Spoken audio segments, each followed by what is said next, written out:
ಎಲ್ರಿಗೂ ನಮಸ್ಕಾರ. ಇಂದು ಬಹಳ ಮಹತ್ವದ ದಿನ. ಗುರುವಾರ. ಇವತ್ತು 25ನೇ ತಾರೀಕು ಜುಲೈ 2024. ರಾಘವಾಂಕನ 6 ಕಾವ್ಯಗಳಲ್ಲಿ 4 ಕಾವ್ಯಗಳು ಲಭ್ಯವಾಗಿವೆ. ಹರಿಶ್ಚಂದ್ರ ಕಾವ್ಯ, ಸಿದ್ಧರಾಮ ಪುರಾಣ, ಸೋಮನಾಥ ಚರಿತೆ, ವೀರೇಶ ಚರಿತೆ, ಶರ್ಮಚರಿತ್ರೆ ಹಾಗೂ ಹರಿಹರ ಮಹತ್ವ. ಈ 6 ಗ್ರಂಥಗಳಲ್ಲಿ ಹರಿಶ್ಚಂದ್ರ ಕಾವ್ಯ, ಸಿದ್ಧರಾಮ ಪುರಾಣ, ಸೋಮನಾಥ ಚರಿತೆ, ವೀರೇಶ ಚರಿತೆ ಇವು 4 ಲಭ್ಯವಾಗಿದೆ. ಇವು 4ನ ಸಮಗ್ರ ಕಾವ್ಯವಾಗಿ ಶ್ರೀ ವಿವೇಕ ರವಿಯವರು ಅದನ್ನು ಪಬ್ಲಿಷ್ ಮಾಡಿದ್ದು ನನಗೆ ಡಾಕ್ಟರ್ ಹಂಪೆ ರಾಜಶೇಖರ್ ಅವರು ಒದಗಿಸಿದ್ರು. ಅವರು ನಾನು ಬಹಳ ಋಣಿಯಾಗಿರ್ತೇನೆ. ರಾಘವಾಂಕನು ಕನ್ನಡ ನಾಡಿನ ಚರಿತ್ರೆಯಲ್ಲಿ ಮನ್ನಣೆಯನ್ನು ಪಡೆದಿರುವ ಪಂಪಾ ಕ್ಷೇತ್ರದವನು. ತುಂಗಭದ್ರೆಯ ಪಾವನ ಸಾಲಿನಿಂದ ಪುನೀತನಾದವನು. ಅವನಿಗೆ ವೀರಶೈವ ಪದ್ಧತಿಯಂತೆ ಹರಿಹರನ ದೀಕ್ಷಾಗುರು, ಅದರ ಸೋದರ ಮಾವ. ಅವನು ಮೋಕ್ಷ ಗುರುತ್ತು ಕೂಡ ಅವನು ಕರೆಸ್ಕೊಂಡಿದ್ದಾನೆ. ಈ ವೀರೇಶ ಚರಿತೆಯನ್ನು ಬರೆದ ಶಿವಮೂರ್ತಿ ಶಾಸ್ತ್ರಿಗಳು ಈ ವಿವರಗಳನ್ನು ಕೊಟ್ಟಿದ್ದಾರೆ. ಹರಿಶ್ಚಂದ್ರ ಕಾವ್ಯ, ಸಿದ್ಧರಾಮ ಪುರಾಣ ಮತ್ತು ಸೋಮನಾಥ ಚರಿತ್ರೆಗಳನ್ನು ವಾರ್ಧ ಷಟ್ಪದಿ ಮತ್ತು ವೀರೇಶ ಚರಿತೆಯನ್ನು ಉದ್ದಂಡ ಷಟ್ಪದಿಯಲ್ಲಿ ಬರೆದಿದ್ದಾನೆ. ಹಾಗಾಗಿ ಇವನು ಕನ್ನಡದಲ್ಲಿ ಷಟ್ಪದಿ ಕಾವ್ಯಗಳನ್ನು ಬರೆಯಲು ಮೊದಲಿಗನೆಂದು ಅವನಿಗೆ ಷಟ್ಪದಿ ಆಚಾರ್ಯ ಪುರುಷನೆಂದು ಕರೆಸಲ್ಪಟ್ಟಿದ್ದಾನೆ. ಹರಿಶ್ಚಂದ್ರ ಕಾವ್ಯವು ಕರುಣಾರಸ ಪ್ರಧಾನವಾಗಿಯೂ, ಸಿದ್ಧರಾಮ ಪುರಾಣವು ಭಕ್ತಿರಸ ಪ್ರಧಾನವಾಗಿಯೂ, ಸೋಮನಾಥ ಚರಿತೆಯು ಶೃಂಗಾರಸ ಪ್ರಧಾನವಾಗಿಯೂ, ವೀರೇಶ ಚರಿತೆಯು ವೀರರಸ ಪ್ರಧಾನವಾಗಿಯೂ ಇದೆ. ಹಾಗಾಗಿ ಈ ಕನ್ನಡದಲ್ಲಿ ಮುಂದೆ ಪ್ರಸಿದ್ಧರಾದ ಭೀಮಕವಿ, ಚಾಮರಸಾಹೇಬ, ವಿರೂಪಾಕ್ಷ ಪಂಡಿತ, ಲಕ್ಷ್ಮೀಶ, ಕುಮಾರವ್ಯಾಸ ಮೊದಲಾದ ಮಹಾಕವಿಗಳೆಲ್ಲರೂ ರಾಘವಾಂಕನ ಸುಲಭ ಸುಂದರವಾದ ಶೈಲಿಯಲ್ಲಿಯೇ ತಮ್ಮ ಗ್ರಂಥಗಳನ್ನು ಬರೆದು ಜನಪ್ರಿಯರಾದರು. ಮತ್ತು ರಾಘವಾಂಕನ ಕಾಲ ಕ್ರಿಸ್ತಶಕ 1160ರಿಂದ 1200ವರೆಗೆ, ಅಂದರೆ 40 ವರ್ಷ ಅವನು ಜೀವಿಸಿದ್ದಂತ ಗೊತ್ತಾಗಿದೆ. ಸೋಮನಾಥ ಚರಿತೆಯಲ್ಲಿ ಪಾರಿಸ ಶೆಟ್ಟಿಯ ಮಗಳಾದ ಪದ್ಮಾವತಿಗೆ ಓಜೇಶ್ವರದ ಆಚಾರ್ಯರಿಂದ ಲಿಂಗದಾನ ಮಾಡಿಸಿ ಆದಿಶೆಟ್ಟಿಗೆ ಮದುವೆ ಮಾಡಿಸುವ ಕಥೆಯನ್ನು ವಿವರಿಸಲಾಗಿದೆ. ಇನ್ನು ಕೆಲವು ಸಂಗತಿಗಳಲ್ಲಿ ರಾಘವಾಂಕನು ಹಂಪೆಯ ವಿರೂಪಾಕ್ಷ, ಓರಂಗಲಿನ ಪ್ರತಾಪರುದ್ರ ಮಹಾರಾಜ, ಬೇಲೂರಿನ ಬಲ್ಲಾಳರಾಮ ಇವರುಗಳ ಆಸ್ಥಾನದಲ್ಲಿ ಗೌರವಾನ್ವಿತರಾದನು. ಅವನು ನಮಗೆ ಬಹಳ ಆಶ್ಚರ್ಯವಾಗಿದ್ದು ಅಂದರೆ ಸ್ವಾಮಿಗಳಾಗದೆ, ಅಂದರೆ ಕವಿಯಾಗಿ ನೈಷ್ಠಿಕ ಬ್ರಹ್ಮಚಾರಿಯಾಗಿ ಗುರು ಪದ್ಮನ ಸನ್ನಿಧಿಯಲ್ಲಿ ಬೇಲೂರಿನಲ್ಲಿ ಜೀವಂತ ಸಮಾಧಿ ಆಗಿದ್ದಾನೆ. ಜೀವಂತ ಸಮಾಧಿ ಆಗಿರೋ ಕವಿಗಳ ಪೈಕಿ ಇವರೊಬ್ಬನೇ ಅಂತ ನನಗೆ ಅನಿಸಿರೋದು. ಅಂಥ ರಾಘವಾಂಕನ ನೆನೆಸೋದು ನಮ್ಮೆಲ್ಲರ ಆದ್ಯ ಕರ್ತವ್ಯ ಅನಿಸುತ್ತೆ. ಯಾಕಂದರೆ ಅಷ್ಟು ಅವನು ಕಾವ್ಯಕ್ಕೆ ಮತ್ತು ವೀರಶೈವ ಕಾವ್ಯಕ್ಕೆ ಅವನ ಜೀವನವನ್ನೇ ಮುಡುಪಿಟ್ಟಿದ್ದಾನೆ. ಅವನು ಮಾಡಿರುವ ಈ ಸೋಮನಾಥ ಚರಿತೆ ಕಾವ್ಯವನ್ನು, ವಾರ್ಧಷಟ್ಪದಿ ಕಾವ್ಯವನ್ನು ಮುಂದೆ ಬಂದು ನಾವೇ ಮಾಡ್ತೀವಿ ಅಂತ ಹೇಳಿ ಮುಂದೆ ಬಂದು ಬಹಳ ಅಭಿಮಾನದಿಂದ ಮಾಡ್ತಿದ್ದಾರೆ. ವ್ಯಾಖ್ಯಾನವನ್ನು ಶ್ರೀಮತಿ ಶ್ರೀಲಕ್ಷ್ಮೀ ಚಂದ್ರಮೋಹನ್ ಅವರು ತುಮಕೂರಿನವರು, ಹಾಗೆ ಅವರು ಮತ್ತು ಬೆಂಗಳೂರಿನಲ್ಲಿದ್ದಾರೆ. ಹಾಗೂ ವಾಚನವನ್ನು ಶ್ರೀಮತಿ ಶ್ರೀಲಕ್ಷ್ಮಿ ಜಯಪ್ರಕಾಶ್ ಅವರು ಮಾಡ್ತಾ ಇದ್ದಾರೆ. ಶ್ರೀಮತಿ ಲಕ್ಷ್ಮೀ ಜಯಪ್ರಕಾಶ್ ಅವರು ಮಾಡ್ತಿದ್ದಾರೆ. ಹೀಗಾಗಿ ಇಬ್ಬರಿಗೂ ನಾನು ಋಣಿಗಳಾಗಿದ್ದೇನೆ. ಹಾಗೆ ಇವ್ರಿಗೆ ನಾನು ಆದರದಿಂದ ಸ್ವಾಗತ ಮಾಡ್ತಿದ್ದೀನಿ. ನಮ್ಮ ಮನೇಲಿ ಮಾಡ್ತಿದ್ದಾರೆ. ಅವ್ರ ಮನೆಯವರು ಜಯಪ್ರಕಾಶ್ ಅವರು ಬಂದಿದ್ದಾರೆ. ನನ್ನ ಸಹಪಾಠಿ ಕೂಡ ಬಂದಿದ್ದಾರೆ ಇಲ್ಲಿ, ಶ್ರೀ ರಾಮಕೃಷ್ಣ ಅವರು. ಅವ್ರಿಗೂ ಕೂಡ ನಾನು ಹೇಳ್ತೀನಿ. ಮನೆಯವರು ಶಾಬು ಅವ್ರಿಗೂ ಹೇಳ್ತೀನಿ. ಹೀಗೆ ಈ ಕಾವ್ಯವನ್ನು ಸಂಪೂರ್ಣ ಸುಮಾರು 500ಕ್ಕಿಂತ ಹೆಚ್ಚು ಪದ್ಯಗಳಿವೆ. ಇವನ್ನು ಮಾಡಿಸ್ಬೇಕು ಅಂತ ಒಂದು ಸಂಕಲ್ಪ ಬಂದಿದೆ. ಎಲ್ಲರೂ ಇದರಿಂದ ಕೇಳಿ ಪುಣ್ಯ ಗಳಿಸ್ಬೇಕು ಅಂತ ನನ್ನ ಇಚ್ಛೆ. ನಮಸ್ಕಾರ.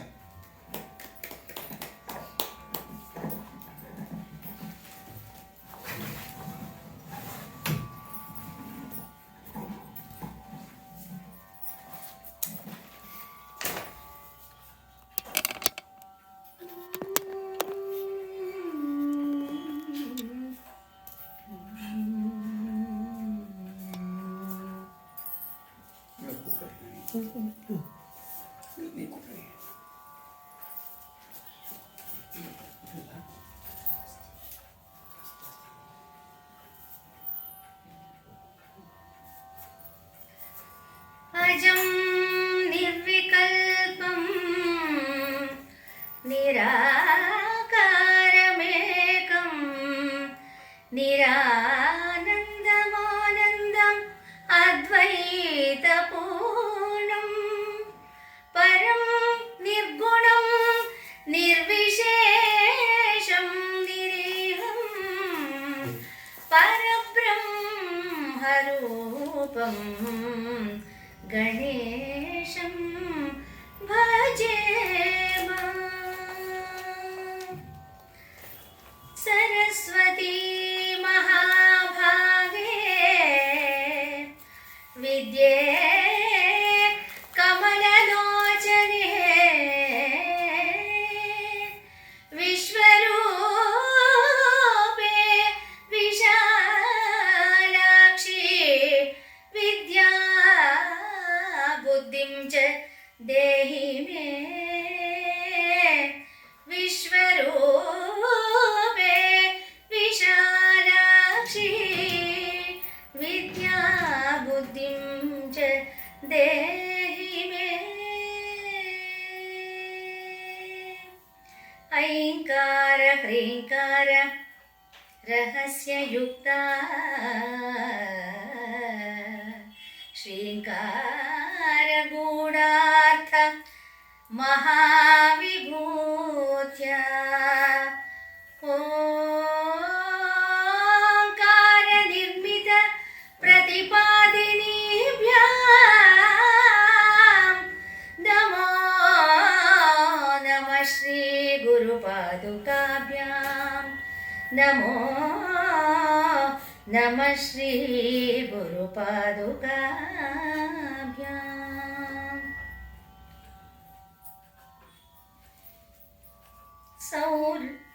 सौराष्ट्रे सोमनाथं च श्रीशैले मल्लिकार्जुनम् उज्जयिन्यां महाकालम् ओङ्कारम् अमरेश्वरम् उज्जयिन्यां महाकालम् ओङ्कारम् अमरेश्वरम्।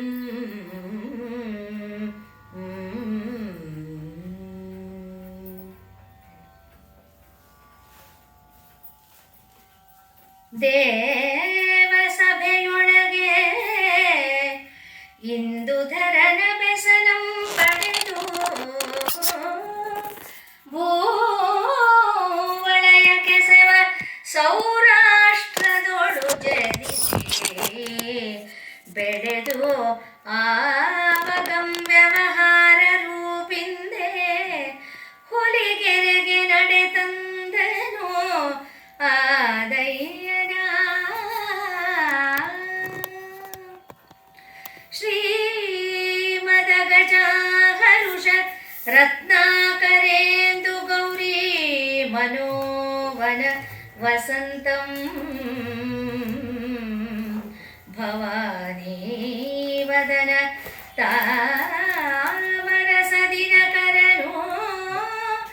ಉಮಾ ಕಲ್ಪಲತಿಕಾವೃತ ಪ್ರಬಲ ಸೂಸುರ ಭೂರುಹಂ ಭೂಮಿ ಭೃತ್ತಂ ಯಾಕ್ಷಿ ಕುಮುದನುತ ಚಂದ್ರಿಕಾ ನಾಮನ್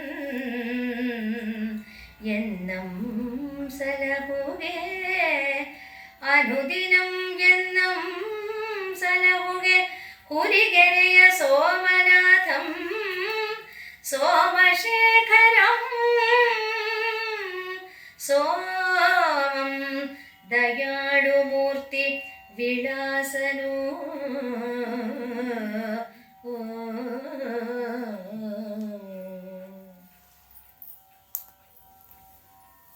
ರಾಘವಾಂಕನ ಸೋಮನಾಥ ಚರಿತ್ರೆಯ ಮೊದಲ ಅಂಕಕ್ಕೆ ಅರ್ಥ ಹೇಳಲು ಬಂದಿದ್ದೇವೆ, ಪ್ರಸ್ತುತಪಡಿಸಲು. ವಾರ್ಧಕ ಷಟ್ಪದಿಯನ್ನಾಗಲಿ ಸಂಸ್ಕೃತವನ್ನಾಗಲಿ ಕನ್ನಡವನ್ನಾಗಲಿ ಕರತಲಾಮಲಕ ಮಾಡಿಕೊಂಡ ಮಹಾನ್ ಕವಿ ರಾಘವಾಂಕನ ಕಥನ ಕಾವ್ಯಗಳನ್ನು ರಚಿಸಿ ನಡುಗನ್ನಡ ಸಾಹಿತ್ಯಕ್ಕೆ ಪ್ರಭಾವಪೂರ್ಣವಾದಂತಹ ಆಯಾಮವನ್ನು ನೀಡಿದ್ದಾನೆ. 5 ಮಾತ್ರೆಯ ಗಣಗಳ ಲಲಿತ ಲಯದಲ್ಲಿ ಕಾವ್ಯದ ಅಭಿವ್ಯಕ್ತಿ ದೃಶ್ಯ ಕಾವ್ಯದ ರೀತಿಯಲ್ಲಿ ಅರಳುತ್ತಾ ಹೋಗುವಂತಹ ಪರಿ ಅದ್ಭುತ. ಕಾವ್ಯಾಸಕ್ತರಿಗಂತೂ ಬಹಳ ಹಿತವೆನಿಸುತ್ತದೆ. ಅನನ್ಯ ಸಂಭಾಷಣೆಗಳನ್ನು, ನುಡಿಗಟ್ಟುಗಳ ಸೃಷ್ಟಿಯನ್ನು ಅದ್ಭುತವಾಗಿ ಕಾವ್ಯವನ್ನು ಶ್ರೀಮಂತಗೊಳಿಸಿವೆ. ರಾಘವಾಂಕನ ಶಿವನಿಷ್ಠೆಯೇ ವಿಶಿಷ್ಟವಾದ ರೀತಿಯಲ್ಲಿ ಎದ್ದು ಎದ್ದು ತೋರುತ್ತದೆ. ಮೊದಲ ಸ್ಥಳದಲ್ಲಿ ಪಲ್ಲವ ಅಂದರೆ ಸೂಚನಾ ಪದ್ಯಗಳಿದು. ದೇವಸಭೆಯೊಳಗೆ ಇಂದುಧರ ಶಿವ ಇದ್ದಾನೆ.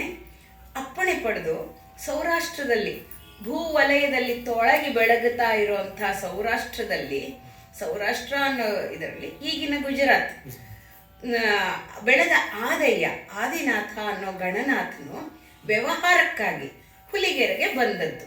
ಅದು ಮೊದಲ ಒಂದು ಅಧ್ಯಾಯದಲ್ಲಿ ಮೊದಲ ಸ್ಥಳದಲ್ಲಿ ಹೇಳುತ್ತಾ ಹೋಗುತ್ತಾನೆ. ಸೌರಾಷ್ಟ್ರ ಈಗಿನ ಗುಜರಾತ್. ಚಂದ್ರ ದಕ್ಷ ಪ್ರಜಾಪತಿಯ ಶಾಪದಿಂದ ರೋಹಿಣಿ ಒಬ್ಬಳ ಮೇಲೆ ಅತ್ಯಂತ ಪ್ರೀತಿ ತೋರಿಸಿದ ಅಂತ ಹೇಳಿ ದಕ್ಷ ಪ್ರಜಾಪತಿಗೆ ಸಿಟ್ಟು ಬಂದು ಮಿಕ್ಕ 26 ಜನರನ್ನ ಕಡೆಗಣಿಸಿದ್ಯಾ ನೀನು ಅಂತ ಹೇಳಿ ಚಂದ್ರಂಗೆ ಕ್ಷೀಣಿಸುವಂತ ಶಾಪ ಕೊಡ್ತಿದ್ದ. ಆ ಶಾಪ ಕಳ್ಕೊಳ್ಳೋಕ್ಕೋಸ್ಕರ ಸೌರಾಷ್ಟ್ರದ ಸಮುದ್ರ ತೀರದಲ್ಲಿ ಬಂದು ಶಿವನನ್ನ ಪ್ರತಿಷ್ಠಾಪಿಸಿ ತಪಸ್ಸು ಮಾಡಿ ಶಿವನ ಅನುಗ್ರಹವನ್ನು ಪಡೆದು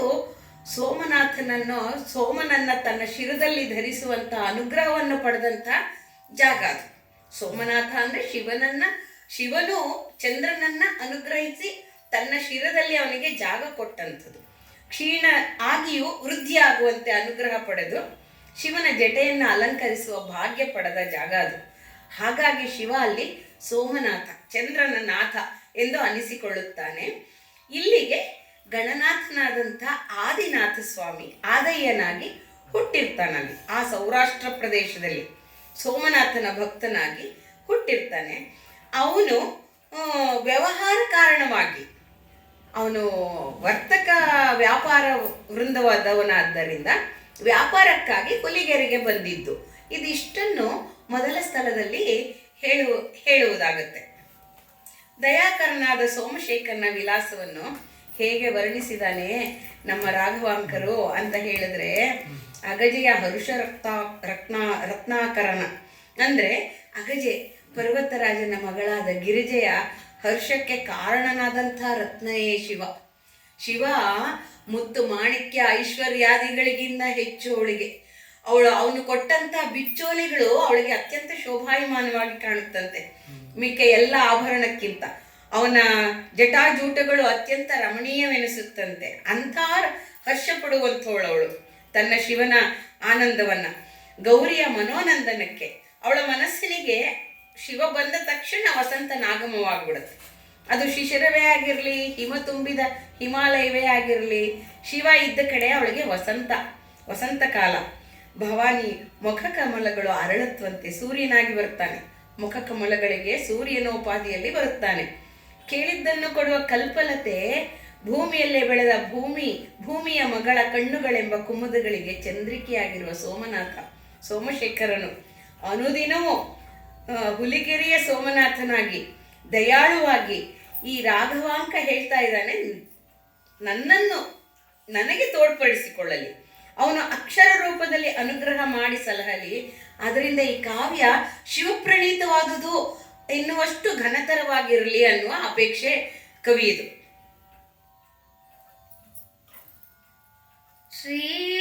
ಶ್ರೀಮದುಜ್ವಲ ತರುಣ ಫಣಿದಾಮ ಸೋಮಯ್ಯ ಭೀಮತರ ದುರಿತ ವಿಘಟನ ನಾಮ ಸೋಮಯ್ಯ ಹೈಮವತಿಯ ಪ್ರೇಮ ನವಧಾಮ ಸೋಮಯ್ಯ ಧೃತ ಸೋಮಯ್ಯನೇ ವ್ಯೋಮ ಗಂಗಾಮೃತ ಜಟಾರಾಮ ಸೋಮಯ್ಯ ರಾಮಣೀಯಕ ಸದ್ಗುಣ ಸ್ತೋಮ ಸೋಮಯ್ಯ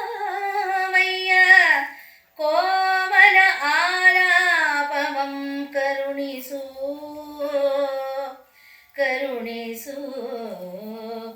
ಎನ್ನಯ ಮತಿಗೆ ಜಿತ ಕಾಮ ಸೋಮಯ್ಯನೇ. ಎಂತಹ ಪ್ರಾರ್ಥನೆಯನ್ನು ಇಡುತ್ತಿದ್ದಾನೆ ರಾಘವಾಂಕ ಎಂದರೆ, ಶಿವನನ್ನೇ ಕಣ್ಣಾರ ಕಾಣ್ತಾ ಇದ್ದಾನೆ ಕವಿ. ಅವನ ಭಾವದ ಕಣ್ಣುಗಳಿಗೆ ಶಿವ ಹೇಗೆ ಕಾಣಿಸ್ತಾ ಇದ್ದಾನೆ ಅಂದರೆ, ಅವನ ಕೊರಳಲ್ಲಿರುವ ಸರ್ಪಗಳು, ಕೈಗಳಲ್ಲಿರುವ ಸರ್ಪಗಳು ಎಲ್ಲವೂ ಎಳೆ ಸರ್ಪಗಳು.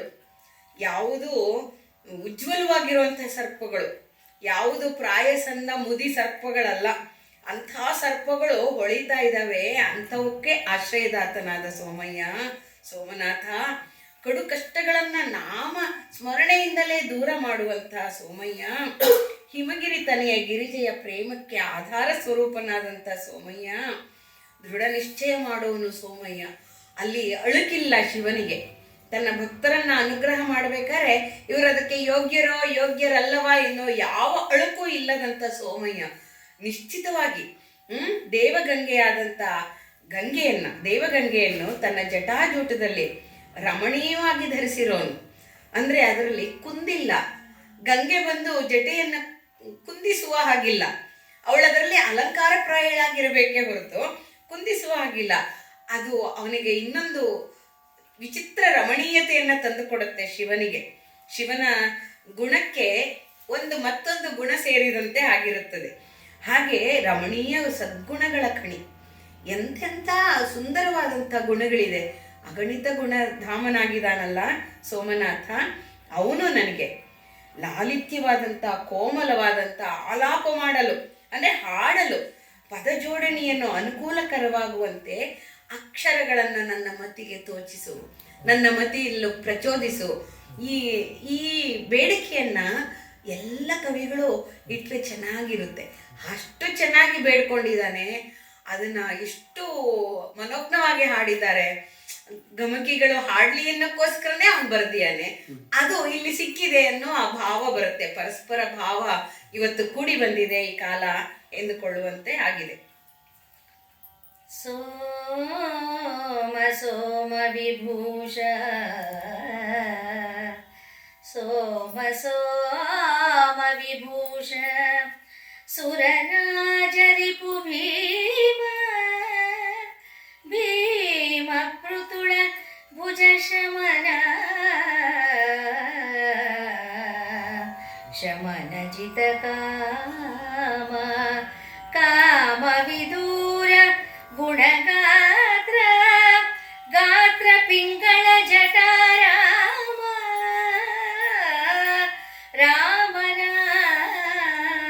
ರಾಮನಾಮನಾಮಯ ಗರಳಧರ ಧರ ಸ್ಥಿರ ಪುಣ್ಯಧಾಮ ಧಾಮ ಪ್ರಬಳ ಬಲವಂತ ಶ್ರುತಿ ಸಕಸಾಮ ಸಾಮಸ್ತುತ್ಯ ಶರಣಾಗು ಗುರುಮೂರ್ತಿ ಪುಲಿಕರ ಪುರಾಧೀಶ್ವರ ಗುರುಮೂರ್ತಿ ಪುಲಿಕರ ಪುರಾಧೀಶ್ವರ.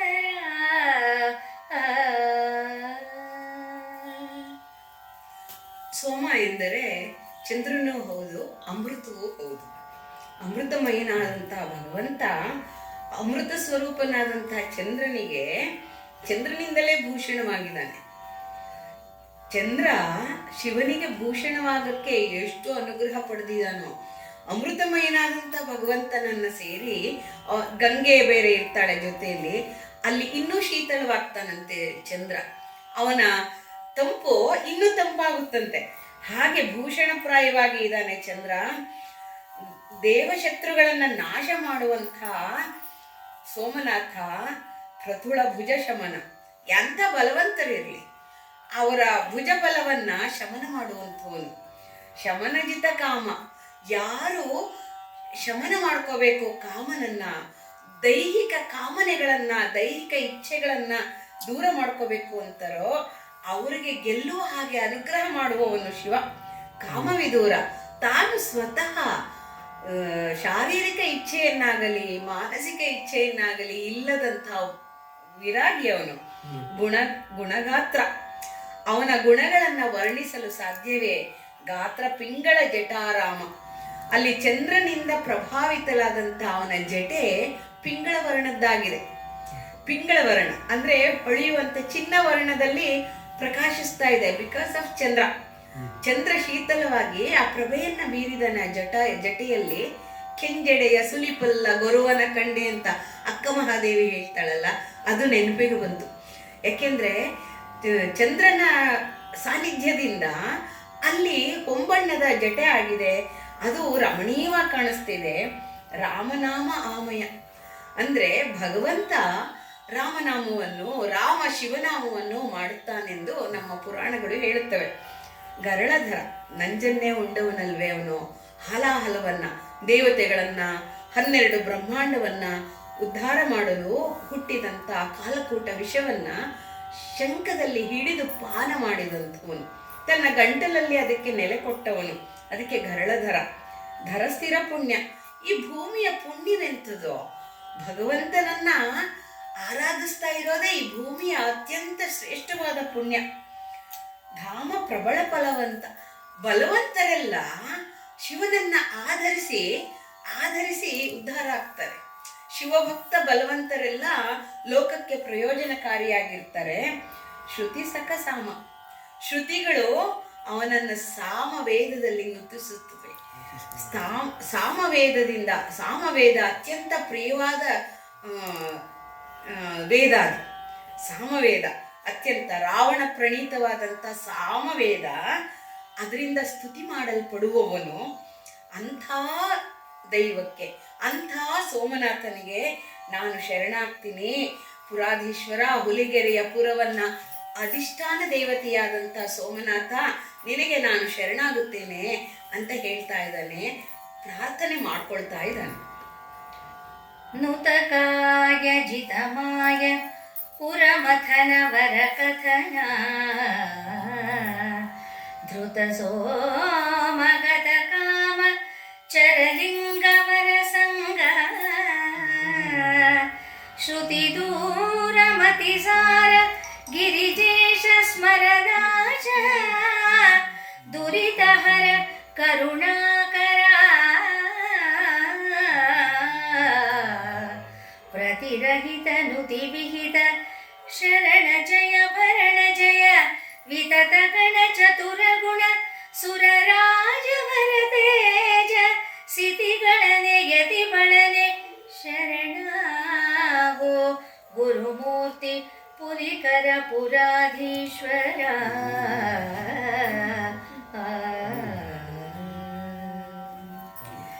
ಸಕಲ ಚರಾಚರಗಳಿಂದ ಸ್ತುತಿಸಲ್ಪಡುವ ಸೋಮನಾಥ, ಮಾಯೆಯನ್ನ ಗೆದ್ದವನು, ಮಾಯೆಯನ್ನ ಸೋಲಿಸಿದವನು.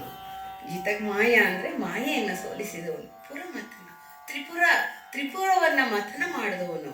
ವರಕಥನ, ಆ ಕಥೆಗಳನ್ನ ಎಷ್ಟು ಜನ ಎಷ್ಟು ರೀತಿಯಲ್ಲಿ ಬೇಕಾದರೂ ವರ್ಣಿಸಬಹುದು. ಧೃತ ಸೋಮ, ಅಮೃತವನ್ನ ಧೃತವಾಗಿ ಹಿಡಿದುಕೊಟ್ಟವನು, ಗಳಿಸಿಕೊಟ್ಟವನು. ಅದಕ್ಕೆ ಧೃತ ಸೋಮ ಅವನು. ಗತಕಾಮ, ಕಾಮನಿಲ್ಲದವನು, ಕಾಮೇಚ್ಛೆ ಇಲ್ಲದವನು, ಆಸೆ ಇಲ್ಲದವನು, ವಿರಾಗಿಯಾಗಿರೋವನು.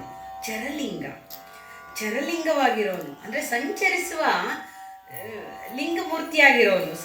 ಜಂಗಮರಿಗೂ ಚರಲಿಂಗ ಅಂತ ಹೇಳ್ತಾರೆ. ಸ್ಥಾವರ ಲಿಂಗ ಒಂದು ಕಡೆ ಇರುವಂಥದ್ದು, ಚರಲಿಂಗ ಸಂಚಾರ ಮಾಡುವಂಥದ್ದು. ಸಂಚಾರ ಮಾಡುವ ಶಿವರು. ಅವರ ಸಂಘ ಅಂದ್ರೆ ಯಾರ್ಯಾರು ಅನುಗ್ರಹ ಬೇಕೋ ಅವರೆಲ್ಲರಿಗೂ ಅವನು ಸಿಗ್ತಾನೆ. ಯಾವ ಮಟ್ಟದ ಭಕ್ತರಾದರೂ ಸರಿ, ಕೋಳೂರ ಕಡಗೋಸಾದ್ರೂ ಸರಿ, ಬೇರೆ ಯಾವುದೇ ಇದಾದರೂ ಸರಿ, ಯಾವ ರೀತಿಯಲ್ಲಿ ಅವನನ್ನ ಭಜಿಸಿದರೋ ಅವನು ಅವರ ಕೈಗೆ ಸಿಗ್ತಾನೆ. ಮತಿಸಾರ, ಬುದ್ಧಿಯನ್ನ ಪ್ರಚೋದಿಸುವವನು.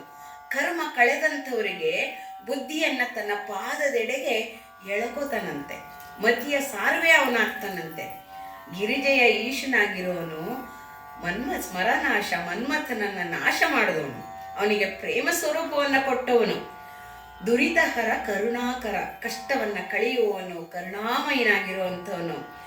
ಅವನಿಗೆ ಎದುರಿದೆಯೇ ಪ್ರತಿರಹಿತ, ಅವನಿಗೆ ಪ್ರತಿಯೇ ಇಲ್ಲ. ನುತಿವಿಹಿತ, ಎಷ್ಟು ಜನ ಎಷ್ಟು ಥರ ಬೇಕಾದರೂ ಅವನನ್ನ ಸ್ತುತಿಸಬಹುದು. ಶರಣರನ್ನ ಕಾಪಾಡುವವನು, ಭರಣರನ್ನ ಜಯಗೊಳಿಸೋ ಮಾಡುವನು. ಅಂದ್ರೆ ಯಾರು ಶರಣ ಬರ್ತಾರೋ ಅವ್ರಿಗೆ ಕಾಪಾಡ್ತಾನೆ. ಅವನನ್ನ ಧರಿಸ್ಕೊಳ್ತಾರಲ್ಲ ಅವ್ರಿಗೆ ಜಯವನ್ನ ತಂದು ಕೊಡ್ತಾನೆ. ಸದಾ ಭಗವಂತನನ್ನ ಮನಸ್ಸಿನಲ್ಲಿ ಇಟ್ಕೊಂಡ್ರೆ ಯುದ್ಧ ಮಾಡುವಾಗ ಹರ ಹರ ಮಹಾದೇವ ಅಂತ ಕರಿತೀವಲ್ಲ, ಆ ಥರ. ವಿತತ ಗಣಗಳನ್ನ ವಿಂಗಡಣೆ ಮಾಡಿರೋನು ಅವನು. ಚತುರ ಗುಣ, ಎಂಥ ಗುಣ ಅದು! ಒಂದೊಂದು ಗಣದಲ್ಲಿ ಒಂದೊಂದು ಬಗೆಯ ಮಾನಸಿಕ ಸ್ತರವಿರುವಂತಹ ಗಣಗಳನ್ನೆಲ್ಲ ಒಟ್ಟು ಮಾಡಿರುವನು, ಅದು ಚತುರತೆ. ಸುರರಾಜ, ಸುರಬೃಂದ ಮೋಹನ ಅವನು. ಸುರರಿಗೆಲ್ಲ, ದೇವತೆಗಳಿಗೆಲ್ಲ ಮೋಹನಾಕಾರವಾಗಿರುವವನು. ವರತೇಜ, ಆ ತೇಜಸ್ಗೆ 1000 ಕೋಟಿ ಸೂರ್ಯರ ಸಮನಲ್ಲ. ಸಿತಿಗಳನ್ನೇ ಯತಿಗಳನ್ನ ಲೌಕಿಕರನ್ನ ಇವರೆಲ್ಲರೂ ಶರಣಾಗುವಂಥ ಗುರುಮೂರ್ತಿ ಹುಲಿಗೆರೆಯ ಪುರಾಧೀಶ್ವರನಾದಂಥ ಸೋಮನಾಥ ಅಂತ ಹೇಳಿ ಸ್ತುತಿ ಮಾಡ್ತಾ ಇದ್ದಾನೆ ರಾಘವಾಂಕ. ನಿರುಪಮ ನಿರಾಲಂಬ ನಿತ್ಯ ನಿರ್ಭಯ ನಿರಾವರಣ ನಿರ್ಮಾಯ ನಿರ್ಮಳ ನಿರ್ವಿಕಲ್ಪ ನಿಜ ನಿರಸೂಯ ನಿಶ್ಚಿಂತ ನಿರ್ಲೇಪ ನಿರ್ಗುಣ ನಿರಾಧಾರ ನಿತ್ಯ ತೃಪ್ತ ನಿರವಧ್ಯ ನಿರ್ಭಿನ್ನ ನಿರ್ದ್ವಂದ್ವ ನಿರ್ದೋಷ ನಿರಪೇಕ್ಷ ನಿಷ್ಕಾಮ ನಿಷ್ಕಾಮ ನಿರಾವರಣ ನಿರಜ ನಿರಹಂಕಾರ ನಿರವಯ ನಿರಾಸಕ್ತ ಪುರಹರನೇ ಸೋಮೇಶ್ವರ.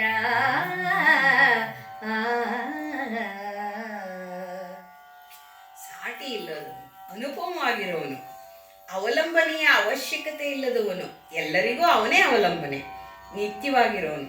ಒಂದು ದಿನ ಶಿವನಿಲ್ಲ ಎನ್ನುವ ಘಳಿಗೆ ಇದೆಯೇ? ಒಂದು ಘಳಿಗೆಯೂ ಇಲ್ಲ. ಪ್ರತಿ ಘಳಿಗೆ, ಪ್ರತಿ ಉಸಿರುಸಿರಲ್ಲಿ ಇರುವಂಥವನು, ನಿರ್ಭಯನಾಗಿರುವವನು, ಭಕ್ತರ ಭಯವನ್ನ ದೂರ ಮಾಡುವವನು, ಭಯ ದೂರ ಮಾಡುವವನು, ನಿರಾವರಣ. ಆವರಣದ ಅವಶ್ಯಕತೆಯೇ ಇಲ್ಲ ಭಗವಂತನಿಗೆ. ಆವರಣ ಅಂದ್ರೆ ಆಧಾರ ಕೊಡುವಂಥದ್ದು. ಅವನೇ ಎಲ್ಲಕ್ಕೂ ಆಧಾರವಾಗಿರ್ಬೇಕಾದ್ರೆ ಬೇರೆ ಆವರಣದ ಅವಶ್ಯಕತೆ ಎಲ್ಲಿದೆ? ನಿರ್ಮಾಯ, ಮಾಯೆಯನ್ನ ಗೆದ್ದವನು, ಮಾಯೆಯ ಆವರಣವಿಲ್ಲದ ಇರುವವನು, ಭಕ್ತರ ಮಾಯೆಯನ್ನ ದೂರ ಮಾಡುವವನು, ನಿರ್ಮಲವಾಗಿರುವವನು, ಭಕ್ತರ ಮಲಿನತೆಯನ್ನ ಜನ್ಮ ಜನ್ಮಾಂತರದ ಅದು ಕಲಿಕಲ್ಮಶ ನಾಶನಾಗಿರುವವನು, ನಿರ್ಗುಣನಾಗಿರುವವನು. ಇಷ್ಟೆಲ್ಲ ಗುಣವನ್ನ ನಾವು ಭಕ್ತರು ಅವನಿಗೆ ಆರೋಪಿಸ್ತೇವೆ ಹೊರತು ಅವನು ಯಾವ ಗುಣಗಳಿಂದಲೂ ಮುನ್ನಡೆಯೋ ಹಾಗಿಲ್ಲ, ಮುನ್ನಡೆಯಲ್ಲ ಅವನಿಗೆ. ಯಾಕಂದ್ರೆ ಯಾವ ಗುಣವೂ ಇಲ್ಲ. ಅವನು ಸ್ಫಟಿಕ ಸ್ವಚ್ಛ ನಿರಾಧಾರ. ಅವನಿಗೆ ಯಾವ ಆಧಾರ ಬೇಕು? ನಮಗೆ ಬೇಕು ಆಧಾರ. ನಿತ್ಯ ತೃಪ್ತ, ಅವನಿಗೆ ತೃಪ್ತಿಯೇ. ನಮ್ಮ ಕಥೆಗಳಿಗಾಗಿ ಅವನು ದುಃಖ ಪಡೋದು, ಇದೆಲ್ಲವನ್ನ ನಮಗಾಗಿ ತೋರಿಸಿಕೊಡುವುದೇ ಹೊರತು ಅವನಿಗೆ ನಿತ್ಯ ತೃಪ್ತಿಯೇ. ನಿರ್ವದ್ಯ, ಅಕಳಂಕ. ಕಳಂಕ ಅನ್ನೋದು ಕಿಂಚಿತ್ತಿಲ್ಲದವನು, ನಿರ್ಭಿನ್ನ. ತಾಯಿ ಶಿವಶಕ್ತಿಯರು ನಿರ್ಭಿನ್ನರಾಗಿರೋರು, ಅಭೇದ್ಯರಾಗಿರುವವರು. ಶಿವನಿಲ್ಲದೆ ಶಕ್ತಿ ಇಲ್ಲ, ಶಕ್ತಿ ಇಲ್ಲದೆ ಶಿವನಿಲ್ಲ. ನಿರ್ದ್ವಂದ್ವ, ಎರಡಿಲ್ಲದವನು, ಒಂದೇ. ಇಡೀ ಬ್ರಹ್ಮಾಂಡವನ್ನ ಒಂದು ಕೈಯಲ್ಲಿ ಹಿಡ್ಕೊಂಡವನವನು. ನಿರ್ದೋಷ, ದೋಷವೇ ಇಲ್ಲ. ನಿರಪೇಕ್ಷ, ಯಾವುದನ್ನು ಅಪೇಕ್ಷೆ ಪಡ್ತಾನವನು? ಯಾವುದನ್ನೂ ಅಪೇಕ್ಷೆ ಪಟ್ಟಿಲ್ಲ. 12 ಬ್ರಹ್ಮಾಂಡಗಳನ್ನ ಸೃಷ್ಟಿಸಿ ಮಹಾಮಾಯೆಲ್ಲ ಕೊಟ್ಟು ಕೈಯಲ್ಲಿ ಕೊಟ್ಟು ಆಡಿಸಿದವನು. ನಿಷ್ಕಾಮನವನು. ಅವನೇನು ಮಹಾಮಾಯೆ ಏನೇನು ಕೆಲಸ ಮಾಡ್ತೀಯಾಳೆ ನೋಡ್ತಾನೇನು, ಅವಳೆಲ್ಲವನ್ನ ನಿರ್ವಹಿಸ್ತಾಳೆ. ಅದಕ್ಕೆ ಅವನು ನಿಷ್ಕಾಮ. ನಾನು ಮಾಡಿದ್ದು ಬ್ರಹ್ಮಾಂಡ, ನಾ ಹೇಳ್ದಂಗೆ ಕೇಳು, ಇದೆಲ್ಲ ಇಲ್ಲ ಅವನ ಹತ್ರ. ನಿರಾವರಣ, ಆವರಣದ ಹಂಗಿಲ್ಲದವನು. ನಿರಜ, ರಜಸ್ಸೇ ಇಲ್ಲದವನು. ನಿರಹಂಕಾರಿ, ಅಹಂಕಾರದ ಕಿಂಚಿತ್ ಲೇಪವೂ ಇಲ್ಲದವನು. ನಿರವಯ, ಆ ನಿರಹಂಕಾರವನ್ನೇ ಭಕ್ತರಿಗೆ ಪ್ರದಾನ ಮಾಡುವಂಥವನು. ನಿರಾಸಕ್ತ, ಅವನೇನು ಭಕ್ತರನ್ನ ಅವನು ಫಾಲೋ ಮಾಡಲ್ಲ, ನಿರಾಸಕ್ತನಾಗಿರ್ತಾನೆ. ಭಕ್ತರೇ ದುಂಬಾಲು ಬೀಳೋದು, ಶಿವ ಶಿವ ಶಿವ ಅಂತ ಹೇಳಿ ಹೊರತು ಅವನಿಗೇನು ನೀವೆಲ್ಲ ಬನ್ನಿ ನನ್ನ ದೇವಸ್ಥಾನದಲ್ಲೇ ಕೂತ್ಕೊಳ್ಳಿ, ಭಜನೆ ಮಾಡಿ, ಈ ತರ ಆಸಕ್ತಿ ಎಲ್ಲ ಇಲ್ಲ. ಮನಸ್ಸಿಂದ ಮಾಡಿದ್ರೆ ನೀರೋ ಕಡೆ ಬರ್ತೀನಿ. ಗುಂಡಯ್ಯನ ಮನೆ ಗಂಜಿ ಕುಡಿಯಕ್ಕೆ ಹೋಗ್ಲಿಲ್ವ ಶಿವ? ಹಾಗೆ ಅವನ ಆರಿಸ್ಕೊಳ್ತಾನೆ ಭಕ್ತರನ್ನ. ಅವ್ರೆಲ್ಲಿದ್ರು ಸರಿ, ದೇವಸ್ಥಾನಕ್ಕೆ ಬಂದ್ರು, ಮನೆಯಲ್ಲೇ ಧ್ಯಾನ ಮಾಡಿದ್ರು, ಕೊರಳಲ್ಲಿ ಹಾಕೊಂಡು ಭಗವಂತ ಸದಾ ಇದೆಯಾ ಅಂತ ಅನ್ಕೊಳ್ತಾರೋ, ಇದು ಎಲ್ಲಕ್ಕೂ ಅವನು ಸಿದ್ಧನಾಗಿರ್ತಾನೆ. ಅದಕ್ಕೆ ಅವನನ್ನ ನಿರಾಸಕ್ತ ಅಂತ ಹೇಳ್ತಾನೆ. ಕೊರಳಲ್ಲಿ ಇದೀನಿ, ಇವ್ರನ್ನ ತಪ್ಪು ಮಾಡ್ದಂಗೆ ನಾ ಚುಚ್ಚುತ್ತೀನಿ ಅಂತೆಲ್ಲ ಹೇಳೋದೇ ಇಲ್ಲ. ನಿನ್ನ ಮನಸ್ಸಿದ್ದಂಗೆ ಮಾಡು, ನಿನ್ನ ಕರ್ಮದಂತೆ ನೀನು ನಡಿ. ಇದು ನಿರಾಸಕ್ತಿ. ನಾ ಹೇಳ್ತೀನಿ ಒಳ್ಳೇದು ಕೆಟ್ಟದು, ಕರ್ಮದ ಹಾಗೆ ನಡಿಬೇಕಾಗತ್ತೆ. ನೀನು ಮನುಷ್ಯನಾದವನು, ನೀನು ಎಲ್ಲವನ್ನು ಗೆದ್ದ ನಾನಲ್ವಲ್ಲ, ಶಿವ ಅಲ್ಲವಲ್ಲ ಅಂತ ಹೇಳಿ ಸೋಮೇಶ್ವರನ್ನ ಗುಣಗಾನ ಮಾಡ್ತಾ ಇದ್ದಾನೆ ರಾಘವಾಂಕರು. ಶ್ರೀ ಉಮಾವರನು ಇಂದುಧರನು ಅಭಯಕರನು ಉಗ್ರಮಾಯಾರಿ ಭಕ್ತ ಭಯಹಾರಿ ಗಂಗಾವಾರಿ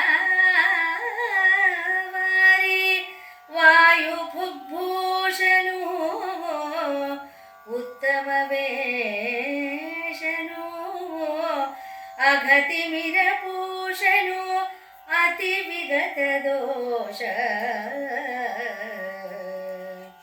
ಸ್ವಾಯತಾಖಿಲ ಲೋಕದ ಆನತ ವ್ರಜ ಪುಣ್ಯದಾಯಕಂ ಸ್ವಾಯತಾಖಿಲ ಲೋಕದ ಆನತ ವ್ರಜ ಪುಣ್ಯದಾಯಕಂ